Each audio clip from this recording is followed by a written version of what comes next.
Pinupuri ka namin, O Diyos, Ama, Anak at Espiritu Santo. Salamat, Ama, na ibinigay mo sa amin si Jesus na iyong anak, na namatay para sa aming kasalanan, iyong muling binuhay, iniakyat at iniluklok sa iyong kanan sa langit. Salamat na ibinigay mo sa amin ang iyong banal na Espiritu, at sa pamamagitan niya ay ibinuhos mo ang iyong pag-ibig sa aming puso.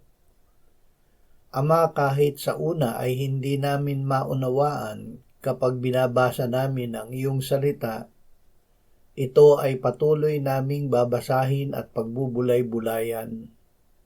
Nasa iyong salita ang kapangyarihan at ikaw ang gagawa sa pamamagitan ng iyong Espiritu, na ito ay aming maunawaan at malagak sa aming puso.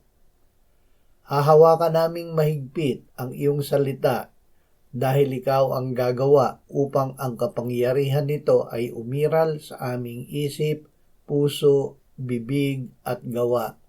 Amen.